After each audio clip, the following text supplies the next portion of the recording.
Complex in Batesburg-Leesville. Moving on to item 2, invocation. Pastor Kent Suits from Christ Community Church, if you would lead us in invocation, please. Let's pray. Father God in heaven, we praise you and we acknowledge that your name is great among all nations and among all towns and principalities, and we acknowledge that your name is great here, and we would want your name to be great in this place this evening. We acknowledge that you are in control of all things, that each woman and man here tonight is here for your purpose and for your glory. And so we pray that tonight would glorify you and that you would give glory to your own name through the discussions of tonight and the conversations and the decisions. We pray that you would be over all of that and lead these men and women with wisdom to love and care for the people of this community and to lead this town well. In Jesus' name, amen. Amen. Thank you, sir. At this time, stand for the Pledge of Allegiance, led by Veteran Olin Gambrell. I pledge allegiance to the flag of the United States of America and to the republic for which it stands, one nation, under God, indivisible, with liberty and justice for all.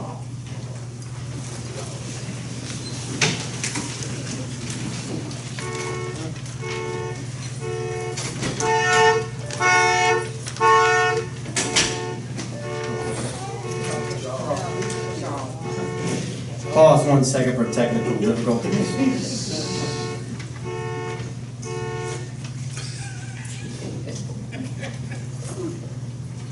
Better than a car horn than a pacemaker, so that's good.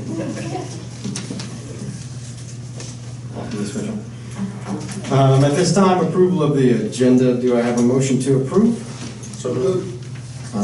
Mr. Prowse, and a second by Mr. Charles. Any discussion? District 1? Yes. District 2? Yes. District 3? District 3 votes yes. District 4? District 4 votes yes. District 5? Yes. District 6? Yes. District 7? Yes. And I vote yes. The agenda for the evening has been approved. Moving on to item 5, the adoption of the minutes for the regular council meeting of August 12th, 2019. Do I have a motion to approve? Motion to adopt. Motion by Mr. Simpkins and a second by Mr. Gambrell. Any discussion? District 1? 2? Yes. 3? District 3 votes yes. 4? District 4 votes yes. 5? Yes. 6? Yes. 7? Yes. And I vote yes. The regular council meeting minutes from August 12th have been adopted. Moving on to the mayor's report, our next regular council meeting will be on October the 14th, 2019. Item B, council committees reports. Central Midlands Councilman Olin Gambrell. Anything from the COG, sir? Yes, sir. COG met at their regular monthly meeting on August 22nd at 12 o'clock. Had several items on the agenda. Most of it was spending money, which is a good thing. Rural planning work program. We want to have that in place by 12/20. 4 pairs in mobile temporary system by September 2020. Regional management planning in place. There's projects for human series coordinator planned for 2021. Babcock Center will be receiving $51,000 for a 14-passenger van. Federal Transit Administrative Program Plan 5339 is $584,000.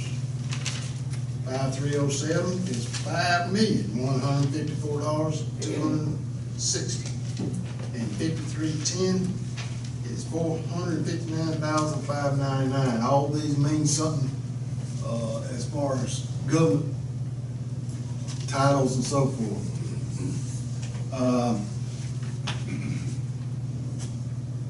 There is one, where was it? For September 16th and 17th, they're going to have a grand management training at COG for anybody interested in getting training in management.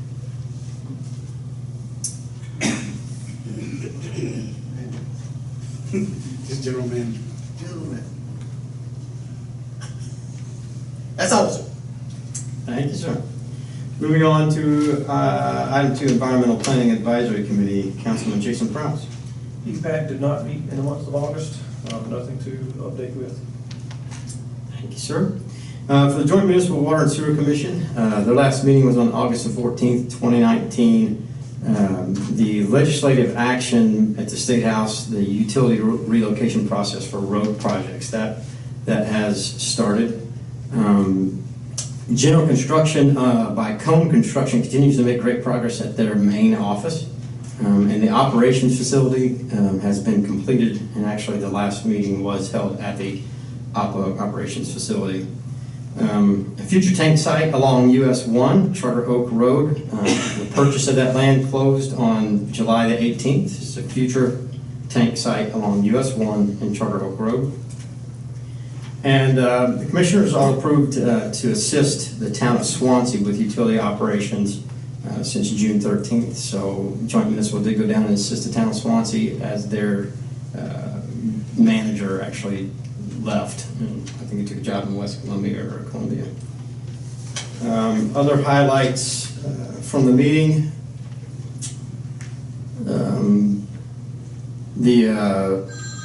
Let's see, the general manager moved forward with the compensation agreement with Dominion to procure a FERC permit on Lake Murray. It also approved or changed blue granite to a residential rate effective immediately, but not retroactively. Who's getting the permit? So it'd be, well, they started working with a compensation agreement with Dominion to procure the FERC permit For who? for joint municipal water and sewer service. Also held election of officers. Mr. Steve Madugo as chairman, Mr. Andy Gambrell as vice chairman, Mr. Joseph Hardy's, well, he's just part of the second, Mr. Jay Nicholson as treasurer, and Ms. Stephanie Morton as secretary. Everyone serving basically again. And looking at the numbers, Mr. Mayor, sir? may I, Dr. Ensign, You have the floor? follow up a question Mr. Kane had? Sure. What was that they were, They had, Joint Municipal had purchased land at the end of Counts Ferry. I reported on it quite some time ago, and now they're going for a FERC permit for that land. for water, That would be for water, sir. Yeah. to serve what area? Their area, I'm not sure exactly They're not trying to come to Batesburg, though. Are they coming to, well, They're not trying to serve Batesburg, that's what I'm asking. as part of our, and I don't want to get too far off in the weeds, but as part of our water study, it's looking at joint municipal. That's something we all agreed with. Who agreed with it? We hired a consulting firm, if you'll remember, Mr. Kane. I understand- Okay, and I understand that. that's what we agreed to as a body, We agreed to what? to hire a consulting firm to Well, look I at understand that. different options for getting water here, and that is one of the options, sir. Well, I didn't know that That's- because we have our own FERC permit, correct? I don't know the answer to that, yeah. We have our own FERC permit. Yeah, but that doesn't prevent someone else from getting, I another body understand that, from but getting their FERC permit. you're going down a real, I'm not doing anything, Mr. Kane, I'm giving a report. okay. Thank you. If we have a FERC permit, they have a FERC permit, and they think they're gonna sell us water, they got another thing coming. That's all I'm saying, because we spent over $3 million to get that FERC permit. And we're not gonna turn around and buy water from joint water when we have our own permit. Where'd that money go? Where did we spend $3 million? We're kind of off the subject of my, Okay. I'm giving. I apologize, I'm giving- Mayor. I apologize. Thank you, Mr. Kane, thank you, I appreciate Struck something in the, that one, but- sure, I appreciate the question, thank you. Joint municipal did grow, fiscal year 17 was 5.22%, 18 4.28%, these are in water customers. And so far in fiscal year 19, the growth has been 4.3%, so they continue to grow. And that is my report for joint municipal. At this time, I'd like to invite guest President Mike Taylor of the BL Chamber of Commerce to give us an update. Thanks, sir. Chamber held their 31st annual auction on August 17th at K&S Farms. We had 29 items donated for the silent auction and 37 donated for the live auction. We were able to raise approximately $15,000 for the chamber through the generosity of our membership and the businesses and individuals in our community. It is certainly the largest major fundraiser we have at the chamber. We're most appreciative of that. At our general membership meeting in August, I think I mentioned this at our last month's meeting, that they go around to 20 sites for their grassroots tour, they call it. And some information came out. It was a active thing, a PowerPoint presentation where they asked questions and people could press a button and get an answer and so forth.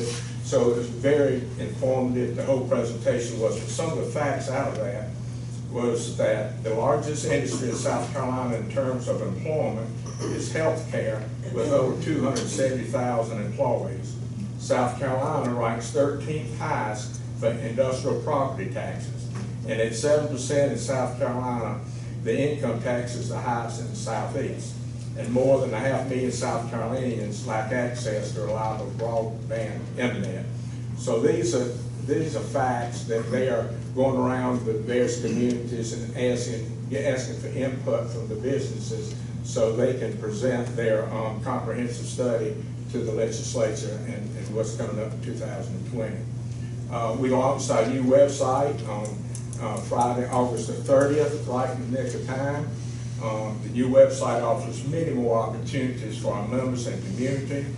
Once fully implemented, the business in our community will be able to post job openings. They will be able to go in and, organizations in our community will be able to go on there and post their events. And also the businesses, when they have changes and so forth, they can go into our website. They'll have passwords for their particular information on our directory to be able to control that and get the information. I know at one time we were hitting about 350,000 visits, and it dropped down to 156,000 a month. And so I think that this new, I hope you're going to look at the new website. It's very friendly, but as I also said, that we have so many options on that. I am still in training, so y'all bear with me a little bit, but it's a nice update to our other one. Dream Catchers will be providing a meal for the Batesburg-Leesville Middle School football team on Wednesday night, and they will also be meeting to determine the possibility of a drone club in Batesburg-Leesville. The Batesburg-Leesville Ministerial Alliance met first Wednesday at the Chamber, and they are making plans for their community service, Thanksgiving community service. That's my report, Mr. Mayor. Thanks, sir. Thank you, Mr. Mike. Moving on to item 7, public comment. Do we have anything this evening, Ms. Judy? Thank you. There's no unfinished business, so moving on to new business. Item 9, there's a proclamation for B.J. Morris, 40 years with the town of Batesburg-Leesville. What's that? 40? Did I say 440? 40, yeah. Yeah, F-O-R-F, 40. Mr. Mayor, would you like for Ms. Morris to come up? Sir? Would you like for Ms. Morris? Yes, please. I can see her sitting in the back there.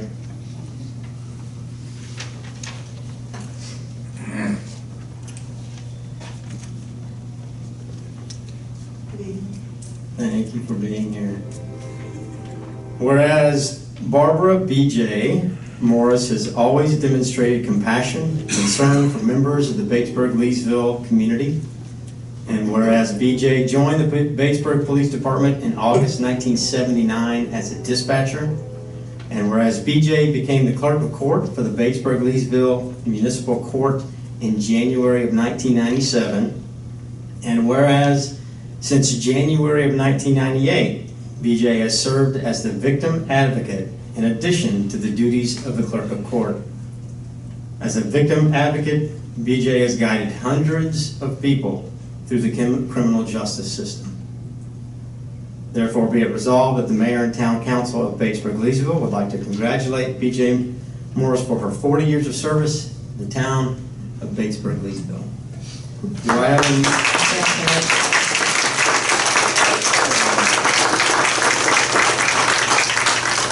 Do I have a motion to approve the proclamation? Mr. Gambrell, second? Second by Mr. Kane. Any discussion? District 1? District 1 votes yes. 2? District 2 votes yes. 3? District 3 votes yes. 4? District 4 votes yes. 5? District 5 votes yes. 6? Yes, thank you. 7? Yes. And I vote yes, the proclamation passes. Thank you so much. Thank you.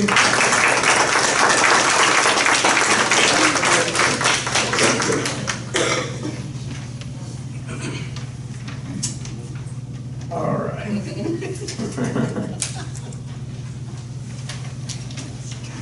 Thank you. Moving on to the manager's report. Item A, Hurricane Dorian community donations and blood drive. All right, good evening, council. Bear with me one second. Okay. All right, starting out, Hurricane Dorian. As we all know, the hurricane came through this past week.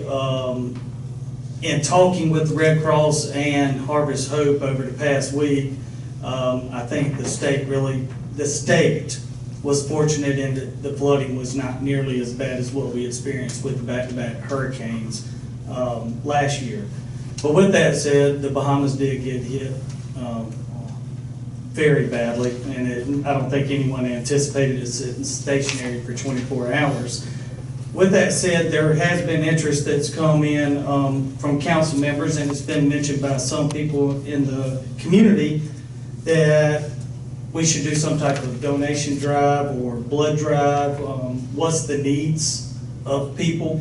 So I have reached out and spoken with Rebecca Jordan, who is the executive director of the American Red Cross Central South Carolina area, and talked with her about the blood drive. She said that blood is in demand and that she's going to have one of the area managers contact me about trying to set up a community blood drive for them. As far as donations, she did state that the Red Cross doesn't deal as much with donated supplies, and she put me in contact with the Harvest Hope Food Bank. She said that they will do donation drives. I did speak briefly today with their contact who gave me a call, but she's trying to get further information. They are still in what they call their needs assessment period, where they're trying to determine what needs they have for donated supplies. They said that they will contact me back once they know that. Once we have a better idea, then that can guide us into putting out there what the needs are and trying to get a collection point here in town, which if we do it will likely be the Leesville Fire Station, the storage building that we have behind that. And then we would work on the time frame for collection and getting that over to the Harvest Hope. So more information to come on that once they know what the needs are.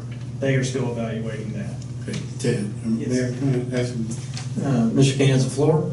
Okay, now, at some point we were talking about swapping tickets for school supplies. It was just an idea. Maybe we can do something like that so that we have donate a monetary donation towards that the relief effort. I mean, that's just something that we maybe need to talk about during the work session if we can work it out. Okay. All right. All right.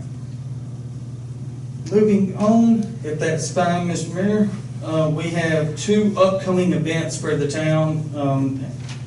The Halloween trick-or-treat event that we hold annually on October 31st will be on October 31st. We typically get the question, will Halloween be on the weekend? We always have our trick-or-treat here in town on October 31st. So we'll be having that again this year from 6 o'clock to 8 o'clock p.m. We are planning again this year to shut down Main Street from Highway 1 to College Street and having the similar setup as to what we had last year, with no parking occurring on Main Street. The other event is this year's Chamber Christmas Parade and the town tree lighting. I believe it has been scheduled for Sunday, December 8th. That's more of a save the date at this point. There's a lot of information that still has to be worked out on both of those events, a lot of planning that's got to occur, but I just wanted to put the save the date reminder out to everyone on those two. All right, moving on. Lexington County EMS has a community action team, and they will be holding their first ever Lexington County EMS Health Fair here in Batesburg-Leesville at the Olive Branch Baptist Church. Olive Branch has agreed to host this first ever event by them. It is scheduled for Saturday, October 19th from 8 o'clock a.m. until 12 o'clock p.m. The event will consist of multiple informative talks about health. It will involve free health screenings, and people can learn how to improve their health and get medical, and they'll be able to get their medical test that day for free.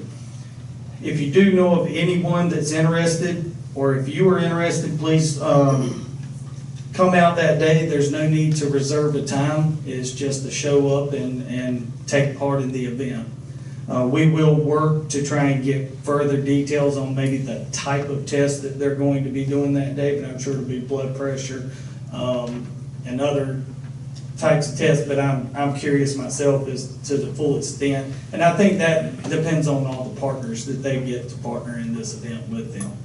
So as we get further information, we will put this out to the public and be a marketing arm for Lexington County EMS on this. All right, the last thing is just wanted to go through a quick financial update. We are 2 full months into the budget and just wanted to update on some things that may be seen if you look at the town financials that are on the website. To start with, we'd like to just go through some account balances that we currently have. The general fund checking account is at $1,272,435. We do have $37,351 in the savings account. Around $11,558 in police donations. The fire department 1% is at $13,875, and I did provide counsel with this if you haven't found it on top of the desk. The court has $30,975 and victims assistance $289.67, bringing the total of all non-utility funds in the bank account to $1,366,485, and this is as of the end of August. For hospitality tax, at the end of August, we had $320,249 in that. And for the utility fund, we have about $2,873,000, right at $500 in the bank, with the checking account being right at $256,500. We do have our 25% reserve for the utility fund, $763,671. The capital improvement project and impact fee account has $1,291,512. And the USDA debt service reserve is the account that USDA, as part of our funding, asked that we put 1-year annual payment to the side, and that is the $561,749 in that account. The USDA depreciation account, you may wonder why there's a $3 account sitting there. That is a required account for us to have by USDA, and we must maintain at least $1 in that account, but our bank keeps upping it, and we're now at $3 in that bank account just to have it in place. And the senior assistance fund, while it reflects $2, that is each month we deposit into that what we need, and we pull off of that for the senior assistance. So it typically will have the money added when senior assistance time comes each month. So total of all funds for the town, $4,560,232. And if you want to be exact, 72 cents. at the end of August. Couple things to keep in mind, we are still awaiting reimbursement of $30,000 from Lexington County for the sidewalks that we've already paid for as part of the C Fund. We are awaiting $32,045.43 as a part of the SAFER grant for the recruiting and retention and the Explorers. That is 100% reimbursement. And we are still awaiting the approximate $140,000 from the state of South Carolina for the new dispatch system. So on the general fund side, we are right at $200,000 in reimbursements that we're waiting on. In the administration budget within the general fund, well, let me say this. If you look across all budgets, in both utility and non-utility, you will notice in group insurance that each budget is over 30%. And the reason for that is we have to pay a 1 month deposit up front at the beginning of the year. Then we have to pay for the month of June's insurance. But before the month of June is over, we have to go ahead and prepay for August's insurance. So you're ultimately paying 3 months reflected in the month of July. And then before the end of August is up, we have to pay for September. So that line item reflects 4 months worth of insurance. But when we get to the end of the year, that deposit is going to be returned to us. I don't know why they do it, but that's the way they do it. So you will see that across all budgets when looking at it.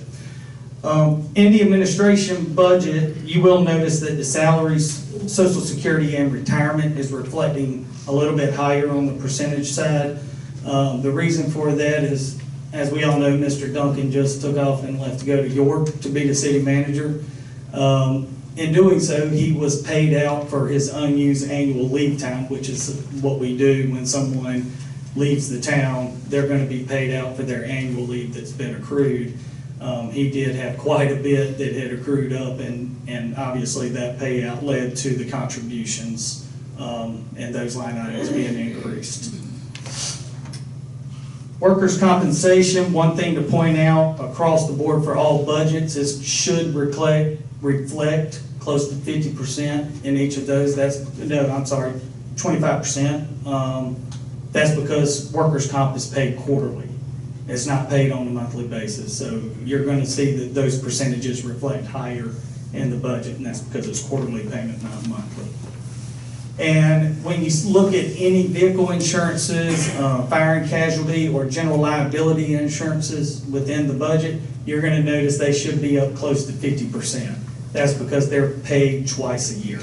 So those are going to reflect close to 50 at this point in the budget. For the fire department, building maintenance, and a lot of the accounts that you see that have the word maintenance in it, if they're reflecting higher, that is because we have maintenance agreements in place for generator services or HVAC or things like that, that early in the year, we paid for those annual costs up front, so it may reflect higher now, but it'll even out as the year goes on. The fire department capital line item, we budgeted $30,900 for that line item this year. At this point, you will see that it reflects $42,539.61, which is $11,639 over. The reason for this, you heard me mention we are due a $32,045.43 reimbursement for the SAFER grant. That is for bunker gear as part of that SAFER grant. Well, we have purchased the gear and we are waiting on that refund. If you take that off of it, we have actually spent $10,494 of that $30,900 line item. Does that make sense? So we have $32,000 of that coming back to us that's reflected. Ted, excuse me. Yes, sir. Who's managing the fire department at this time? Chief Hendricks is still the direct, still serving as fire chief, kind of dual capacity at this point as we go through the process. So he's doing 2 full-time jobs at the same time? I will say this, that the fire department runs pretty well. It runs very well. Those guys know what they have to do. Chief is there for the paperwork. still call him chief. Chief's still there for the paperwork component and the administrative things that need to be done. He's been able to balance between the two just fine for this moment, but as we go through the process. So, yes, sir. Looking at the police department budget, dues and subscriptions, you will see that that's hit the 100% mark, been fully paid out. That's because all police officers are members of the South Carolina Police Officers, Law Enforcement Officers Association, SELEOA. Those dues are paid up front at the beginning of the year, so that's the reason for that. Uniforms, you'll see it's reflecting at 45%. Uniforms, again, are not purchased on a monthly basis. We typically, the police department will purchase a bulk of uniforms early in the year, and then later in the year we'll purchase some additional uniform items that they need. So that should balance out as we move through the budget. Capital, $7,000 we budgeted for police department capital this year. You will notice that it is over by $1,358.84. The reason for this is, as we began to budget, the Municipal Association made us aware and offered us a $4,000 grant. What we budgeted for were the body cam automatic switches that would, when they activated blue lights, it would activate the body cams automatically. That was something that's reimbursable by the Municipal Association up to $4,000 as a grant through our insurance, and that became available. So we did purchase some additional automated switches, or whatever exactly it's called, that we got that does it. We purchased some extra ones to be able to fully utilize the full $4,000 grant and to have plenty of those devices. So we have, while we've spent $8,358 in that line item, $4,000 of that is coming back to us in the form of a grant, and already has come back to us in the form of a grant, which would be reflected in the special revenue under the general fund. For non-departmental IT services, 53%, again, this goes back to upfront annual maintenance agreements that we have in place, and $5,000 of that is for our town's work order management system that we paid for the year upfront. That's it for the general fund notes. Just a couple things on the utility fund. Revenue, you will notice that right now we are trending higher in our utility revenue. That is not unusual for this time of the year because we are in peak season with water use. And as the winter time comes, you will see that level back out, or you should see that level back out as we go through the year. The water plant budget, just a couple things in water and wastewater budgets. You'll notice on chemicals and lab supplies that those percentages are up around 32–33%. That is because we bulk purchase chemicals and we bulk purchase lab supplies. That's not a monthly reoccurring expense that we have, so that's just those increased percentages are reflective of bulk purchasing, and they should level out as we go through the year. And let's see. And the same thing with water and sewer line materials. We both purchase those materials as well, so that'll level out as we go through as well. Any questions on that? And I provided a copy, so if you want to go back to the budget, review this at the same time, you'll have these notes, so that if you have any further questions, you can let me know. Thank you. Mr. Mayor, I have a couple questions. Yeah, Ms. Whittle has the floor. Ted, can you tell me if you were looking at these figures right now, and it was April or May of next year, not only 2 years into our budget right now, is there anything on here of being over budget or the amount of money that we're spending that would be of concern to you? Meaning, actually, let me add one more thing. Okay. Meaning in April or May of next year, when we look at these exact same categories, would we be safe within our budget? The only one that we could end up reflecting a little bit more by year's end would possibly be the workers' comp line item, and that is due to each year they come back with an adjustment. We're gonna have to see though. We pay what is an anticipated payroll when we pay our workers' comp. And then there's the actual payroll amounts that were paid. Well, at the end of this past fiscal year, they sent us an adjusted rate or an adjusted amount that we actually owed them some additional money.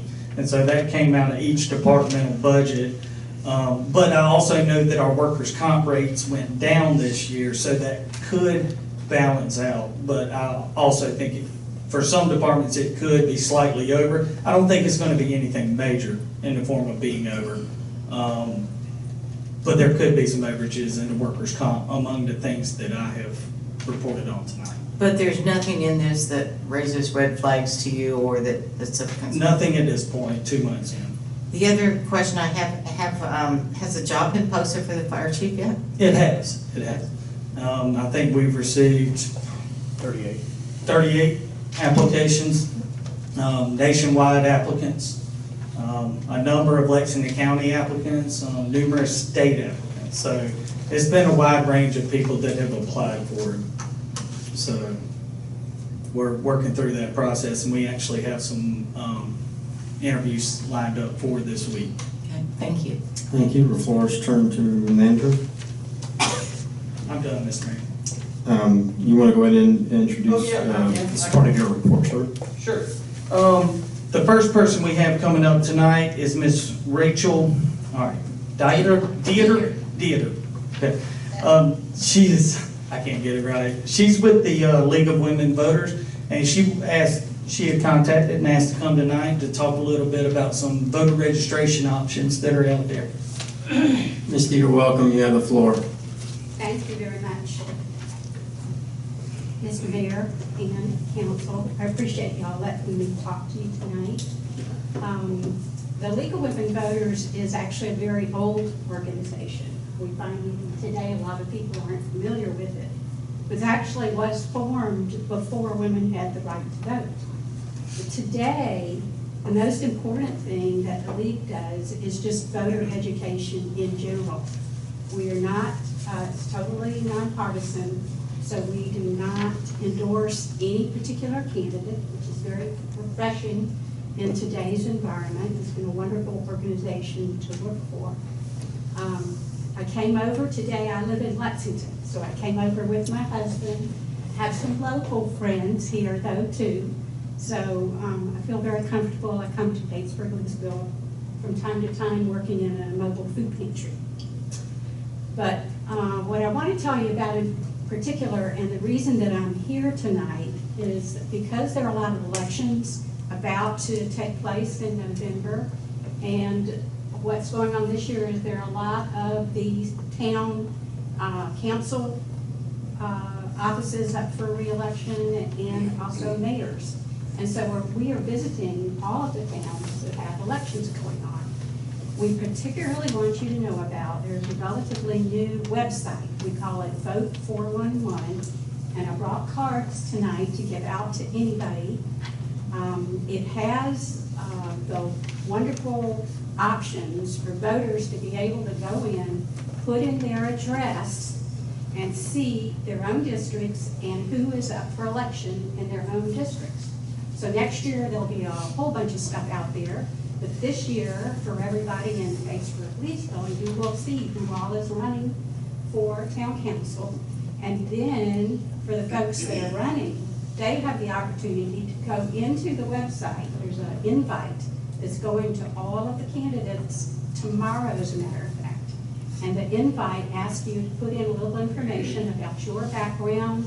What do you see as the challenges for your town, and how you would like to see those things addressed, and what you feel like you can do about it.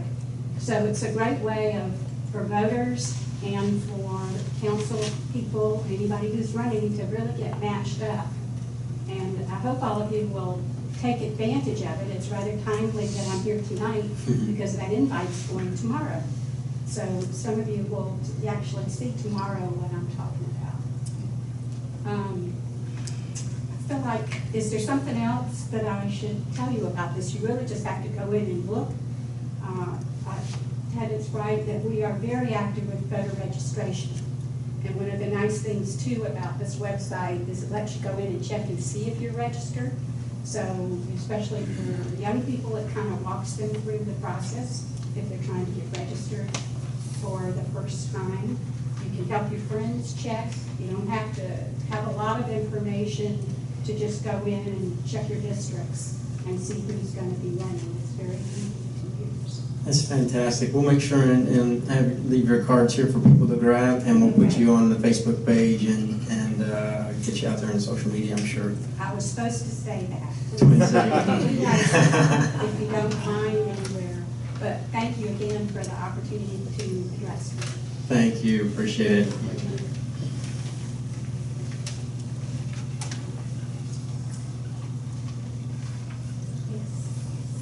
At this time, moving on to item F of the manager's report. I'd like to welcome Lexington County and Lexington County update by County Councilman Larry Brigham.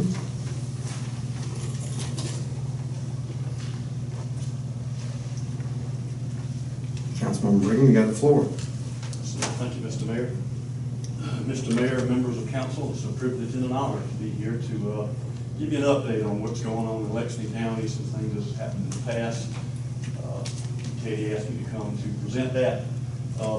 As you know, when you have a municipality and you have a county, you're in a partnership.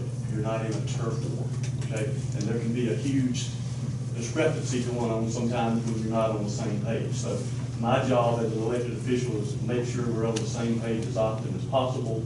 And when you do that, things can get accomplished. So with that said, I'll reveal some things that you probably already have heard, but just reiterate, this is how progress is moving this way. It's slow, it's methodical, but it is coming this way. Batesburg-Leesville has received $1.4 million in grant funding from Lexington County since 2014 for miscellaneous projects, mainly funds from CDBG and C funds, but in particular water plant upgrades, sidewalks, and so forth. Resurfacing projects, some have been completed, some are on the docket. Those that have been completed, Brody Road, Beatonbow Street, Academy Street, Fair Avenue, Landing Street, Circle Drive, Marion Street, Skyline Drive, Bond Street. Columbia Avenue is on the docket for Smith Street. Wait a minute, Columbia Avenue just got completed. On the docket is Smith Street and Aiken Street, so they should be done before too long. Columbia Avenue, which is this side of town, 23 is next year, but it looks real good. It's been resurfaced, and in particular, I know you reported, I did as well, that drainage spot at Sheely's Barbecue was terrible when it rained for hours and rained hard. Hopefully that has been repaired. We call them out there to fix that. So tell me if it doesn't look good. Now, if it rains for 3 days, it may get that way again, but hopefully a quick rapid rain won't make it puzzle up like it has in the past. All right, 2020 resurfacing project for this street, Church Street, from the Forks all the way to Saluda County is scheduled to be done. It's been approved for 4.12 miles. Lexington County got allocated for 2020 resurfacing projects. This is the entire county, 17.87 miles.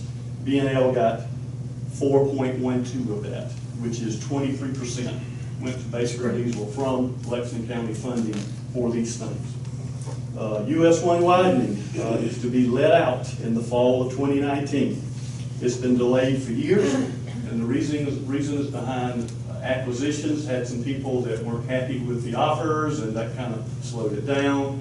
The most recent slow was utilities in the roadway that had to be removed, so they have it set, ready to go. So now the bidding process is there, should be happening right now. With that said, with cooler weather coming in, they like to do these projects when the weather is warmer.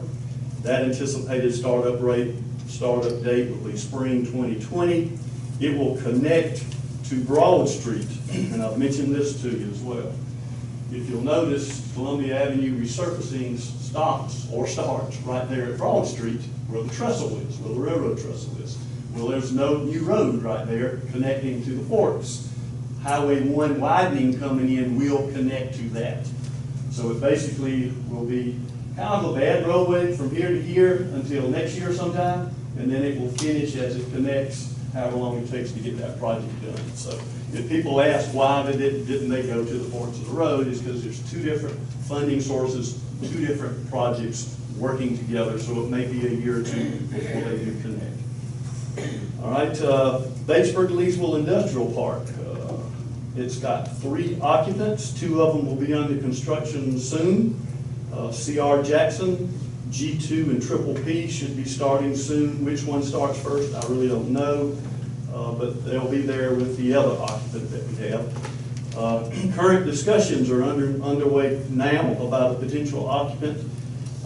We'll go through that methodically. It's one of those things where you have to make sure that the occupant and the park are suitable, and also that the prices for land and FILO agreements and all those things that go in when the industry and business wants to locate, everybody's on the same sheet. So sometimes those negotiations take longer than anticipated, but we do have one looking at us.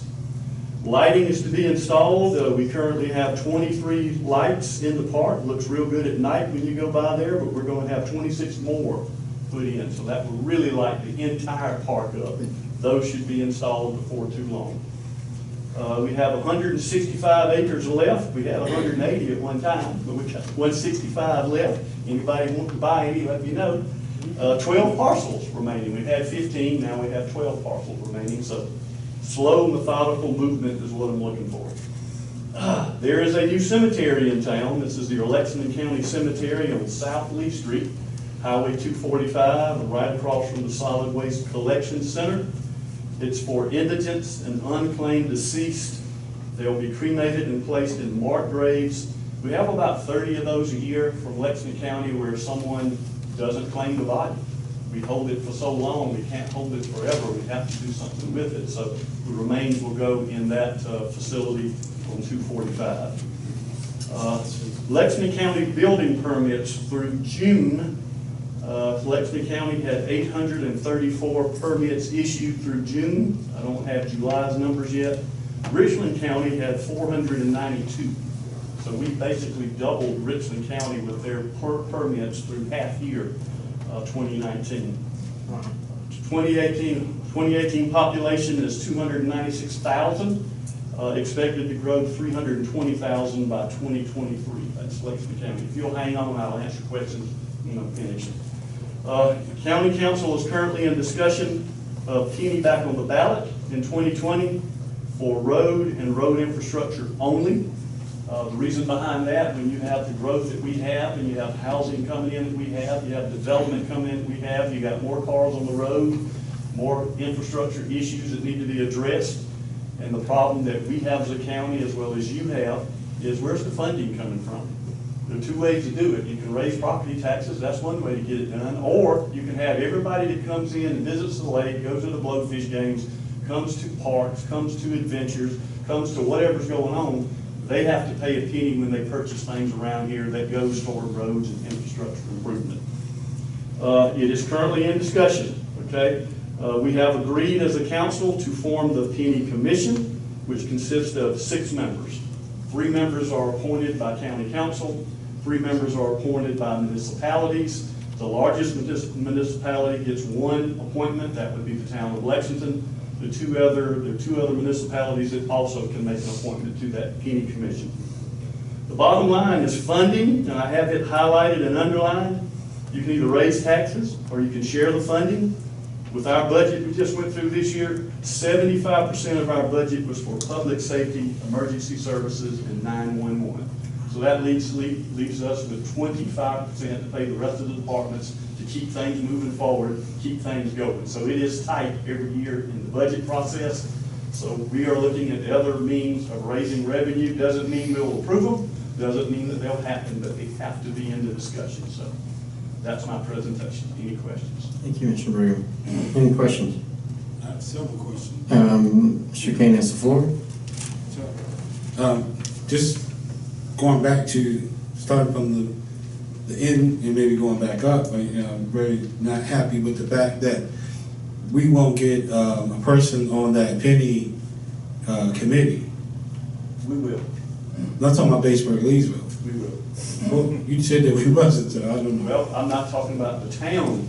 Well, yeah, the town, that's what I want, the town. Y'all have y'all's vote if you want to put an application in, go ahead, but I'm telling you, from the Lexington County end, we will have a representative for the western end. Which municipality is gonna represent? Well, municipalities get one, well, actually you get two, because Lexington gets one, you get two. Yeah. There are 14 municipalities, so there are 13 other municipalities. Y'all can put your minds together and Oh, mine's together. We Select are one, we probably, somebody what are we, about the third largest municipality in Lexington County? Fourth largest, so. submit an application with someone that can be on this penny committee. We'll get all the applications in and we'll go through them. And we need a representative over on the western end. I'll do my best as the county representative to have someone that lives in this area on that commission. And if the town wants to do the same, do so. You can present the application. I'm gonna leave Does that that answer your alone. question? That answers your question, I'm gonna leave that alone. But, the other thing was, now, you guys are filling up our, industrial park, but you're not bringing any jobs. We need jobs in Batesburg-Leesville. Now, I always use the Domino's Pizza Yep. as an example. You know why they didn't come? I don't care why they didn't come, Close but the fact, proximity. hold on, the That's fact why they didn't that, come. wait, the fact that they brought, what, 1,100 jobs? That's what they said. Okay, and they paid $18 an hour. Mhm. Okay, however they didn't come, that's Couldn't land fine. that, and the reason behind it. Well, that's fine, I'm not gonna argue, let's spill milk. Mark has a negative, and that is it's not within 5 miles of an interstate. It's 10 miles, but not 5. Okay, That's a I'm big not, deal for some manufacturers. okay, well, I'm not going, that's spilt milk.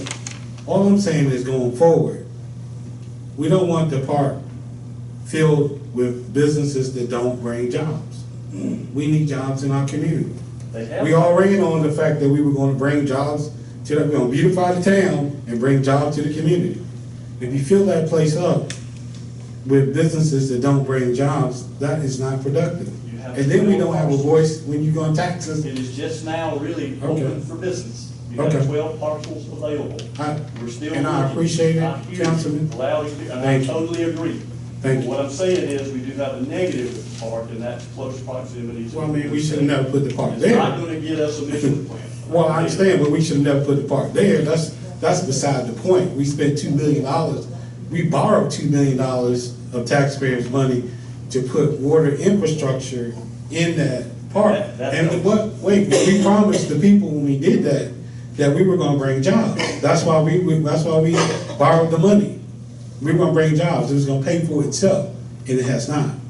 All right, so the last thing I wanna say, and that I really appreciate you coming, because usually we don't get this normally. You report to the chamber a lot of times, but council doesn't get an opportunity to hear from you, and I appreciate you coming. So I hope that you will come back and not let this, but I need to ask you some tough questions. And I'm here to Okay. respond the best way I can, but I'll tell you this, Yeah. Gilbert, I represent Gilbert, Summit, and Batesburg-Leesville. We bigger than 3 Gilbert. municipalities. They beat us in football, but we bigger than you. Gilbert More has people their than meetings Gilbert. at night too, so sometimes I have to go to one versus the other. Well- Summit has meetings, so yeah, I attend those from time to time, but I have other meetings that I attend too. Okay. I don't mind doing this, as often as necessary. I'd love to have you. Okay. I appreciate you coming. Well, you have the number. Oh, well, We you talk a lot, so Yeah, all you gotta do is know, call. you know I call you and text you, so. But my last thing, Mayor, is that we have to get rid of property taxes. If you're gonna put a penny tax, go and put another penny or two as your sales tax, so that people can own their homes. You know, I got a home that I inherited, but I can't keep it if I don't pay my property tax. County come take it. You know, you got people who, particularly African-American families, who inherit property and land, and they can't pay the taxes, and they lose it to the tax sale. And there's other people around that, we would like to own our house. You never own your house. You pay the mortgage off, but you never own the house. Go ahead and put another 2-3 cents and eliminate that property tax, please. Well, it's gonna be hard enough getting the 1 cent speed tax. I bet you, if you tell people that they don't have to pay no more, real property taxes, I bet you they'll think about it, put it on the referendum and see what happens. I don't see how you can forgive property taxes. I don't see. Easy, y'all start Unless there's spending all that another way money. to raise the revenue and the funding, tell me. Otherwise, that's the way you raise it, and you complement it and supplement it with other things that we're talking about. Listen, y'all need to tighten your belt, put add another 2 cents to the 1 cent, if that's what you're gonna do, and let us own our own property. Tighten your belt. Get that money from the state that they not paying the municipalities in the I county. just wonder why we're doing stuff like this, because the state's not doing what they're supposed to. Well, It all trickles. I really It appreciate you gets coming. less trickling when it gets your level. I really appreciate you coming, man. And I appreciate you. Thank you, listening to me. Thank you, Mr. Cannon. I'll return the floor to Mr. Brigham. Any other questions for Mr. Brigham from the body? Thank you for being here tonight. Thank you for what y'all do. Moving on to item G, Midlands Technical College update by Dr. Ronald Rames and Dr. Barry Kirk.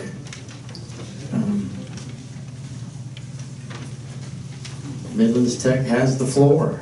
Welcome, sir. Thank you, Mr. Mayor and members of council. We're happy to be here. I have Dr. Barry Kirk, our provost, here with me, and also as Eddie Caldwell to join us. Eddie is the chair of the Batesburg-Leesville Campus Advisory Board, and so we're really grateful for his service and commitment to our students. And so what I'd like to do is just tell you a little bit about the campus and the college, how it impacts the Batesburg-Leesville community. At our peak on that campus, we were up at 250 students at the peak. Since then, the enrollment has declined, and enrollment has declined across the country in two-year colleges like ours. I'm going to talk a little bit more about that a little bit later on. But that does not mean that we're not serving the citizens of Batesburg-Leesville. Right now, our average enrollment for the county has run about 400 students, and we're still looking at that. Now, that's everybody that attend MTC, either through the high school, on the campus, or coming to Columbia at one of our campuses in Columbia. And so the breakdown of that has been 300 academic students and about 100 through our corporate and continuing education students. And Dr. Kirk's going to talk a little bit more about the business relationship that we have with folk in the community. I mentioned high school a moment ago. That has been one of the shining stars. We have a super relationship with the high schools, here. We have the dual enrollment program. Currently, this year, we have over 40 students enrolled in dual enrollment at Batesburg-Leesville High School. Many of those students would have come to the campus, but they're getting college credit while they're in high school. I mean, that is an incredible thing if you really think about it. During the last 2 years, we had 48 students that received a college award from Batesburg-Leesville High School before they got their high school diploma. That's fantastic. Think about that. It's 48 students, and the numbers are going up. The number of classes that we're offering, the number of students that's taking advantage of this, and really what that means for the citizens of Lexington County is that taxpayers are going to pay a lot less money because we can educate students at a lot lower cost than, say, if they went to the university or private institutions. Parents' tuition and fees are going to be a lot lower because ours are a lot lower. But to me, the most important part of what we're doing with these young people by getting them awards before they leave high school is that they're going to have a lot less debt for their total education. I mean, and that is an incredible benefit for this community and for the state of South Carolina. And so we're looking forward to increasing those numbers. And in fact, across our entire service area, we're seeing the number of dually enrolled students go up. Now, I have to admit, it's a challenge to figure out how to fund it, but to this point, we have worked that out. And so at this time, I'm going to ask Dr. Kirk, our provost, to come up and give a few remarks. There. Good evening. Thank you for having us. So in addition to the student activity you just heard Dr. Raines talk about, I want to talk about how we like to weave ourselves into the community and be a part of what's going on. So I'm going to talk about 3 different categories. So some additional things we do with the schools, how we interact with the business community, and then how we interact with the community as a whole. So in addition to the dual enrollment classes we offer at Batesburg-Leesville High School, we also run the College and Career Center inside the high school. We staff it, and we help the students there with college and career information, so we help them navigate, decide, what do I want to be when I grow up? We help them apply to colleges, not just to Midlands Technical College, but to colleges wherever they desire. We help them with financial resources, career exploration, I've said, some testing that they need to do to be admitted into colleges, and just a lot of other college readiness activities. So we've got people on staff that work in that career center and do all those activities. In addition to that, we have a college application day in the fall. We do writing workshops. We've done a workplace Wednesday at the Lifelong Learning Center. We've done college fairs that were put on by St. Matthew's Church, and we just do career assessments in general for the population. So that's additional things we do at the school. But for our business community, we have folks that go out into business and industry and talk to them about what's keeping you up at night. What skills do your employees need that they don't have now? Some of the most popular areas that we have provided training for employees of these businesses, these local businesses, have been in manufacturing and in supervisory training skills. So we heard somebody talk about management training earlier. So supervisory is something we specialize in. Most recently, just earlier in August, we completed an EMT class for a regional ambulance. So they had 10 employees that needed to receive their EMT credential, and we held that at the Batesburg-Leesville campus. We've also held career fairs for Michelin at the Batesburg-Leesville campus and helped them showcase their employment opportunities and get students interested in going to work and dispel some myths about what manufacturing looks like in general. One of the biggest things we've done this year for the businesses is helped introduce apprenticeships to them. So we brought some experts onto the campus. We held a session just talking about what are apprentices, how will they benefit your business, and we're in some deeper talks with some specific businesses and expect that we'll have more news about local employers using apprenticeships as a way to retain and grow their employees. And the community at large. So in addition to the other things that I've mentioned, we have active participation in both of the Rotary clubs and in the Chamber of Commerce. One of our, Susie Lee, that's been the head of our campus here for basically since we've opened. She's even been past chair of the chamber. So we're proud of the way that we support the community in addition to the dual enrollment students. I'm going to turn it over to Eddie Cogdell and let him tell you just a minute about our community-led advisory board and the types of folks that are on that board and kind of where they're headed this year with what they're doing. Mr. Mayor, Council. We've got about 21 people on the community-led advisory board. And a lot of the great things that have been mentioned have come about, have been born over the past few years from our advisory board. The partnerships with the school district and some other things that are going on. Right now we've got about 21 people serving on the advisory board.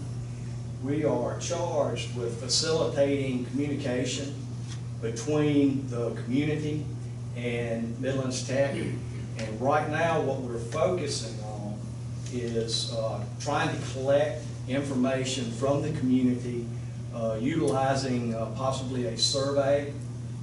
We want to have a survey out, a link to a website, hard copies at different places, so that we can find out exactly what the community's needs are.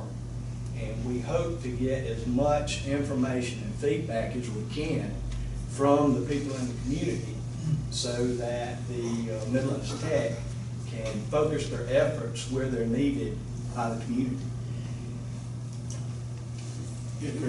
Can I ask you a quick question? Mr. Kane, you have the floor.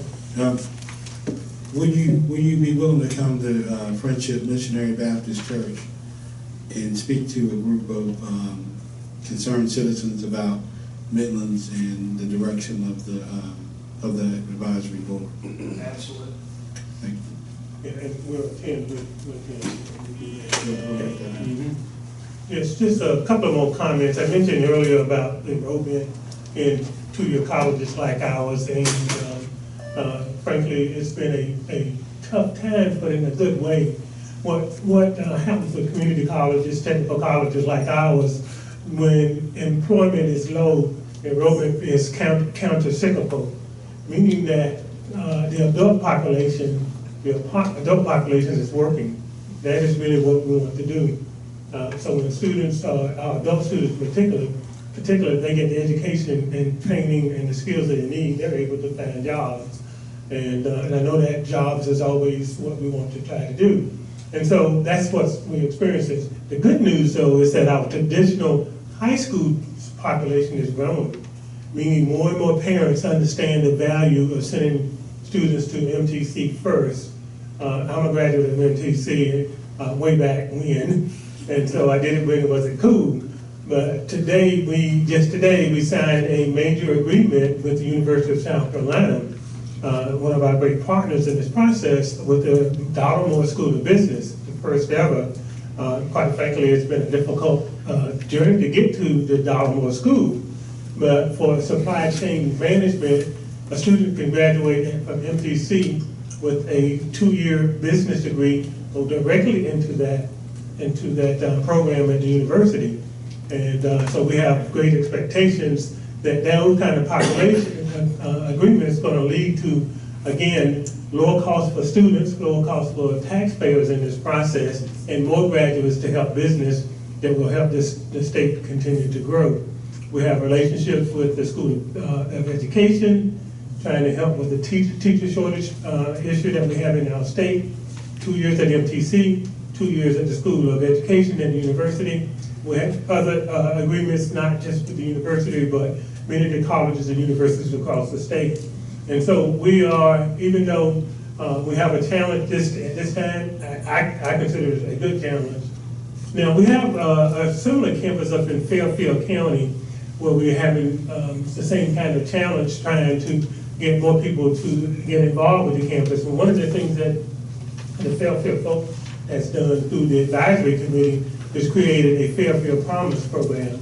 You may have read about that in the news. A Promise program basically says to students that are in high school or even lower that you will have a free education. So that community has come together, working with the county council, the school board, and leaders in the community to generate the resources that's going to allow students to attend our college free of charge.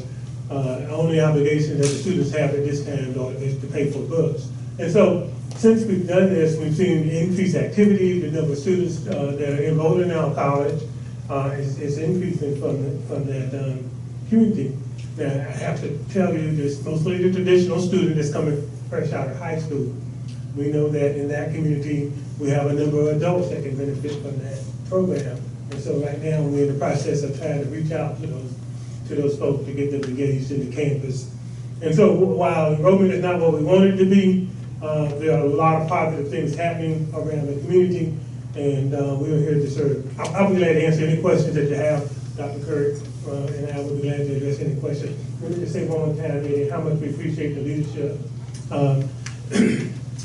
Charles served on that advisory board for a number of years, so thank you for that leadership.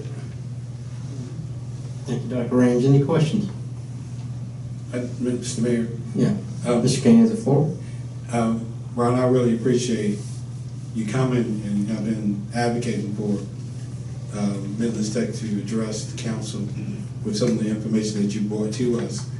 And we really appreciate Midlands Tech and the opportunity that it provides our young people, and also the economic development tool that it is potentially for our community. So we really appreciate you, Eddie. We appreciate what you do, and we look forward to working with you guys very closely. So don't let this be the last time. Come and visit with us. Thank you very much for that. I remember years ago when we first started this journey, I would say to you, MTC is here to stay. And so we are a deep part of the community, and we look forward to remaining a part of this community. Thank you, Dr. Raines, Dr. Kirk, Mr. Coggle. We're grateful to have you here. Thank you very much. Thank you. Well, we have no executive session this evening and no possible action items. So moving on to item 13, potential agenda items for next month's meeting. Do I have any items at this time? Is this like a real thing?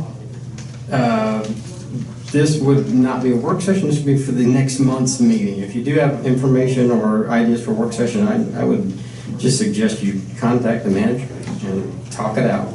Okay. So this is potential agenda items for next month's meeting, October the 14th, 2019, at this time. If I have none, do I have a motion to adjourn? Mr. Gambrell, do I have a second? Second. Mr. Simpkins, any discussion? District 1? District 2? Vote yes. District 3? District 3 votes yes. 4? 5? Yes. 6? Yes. 7? Yes. And I vote yes, we are adjourned. Thank you everyone for coming.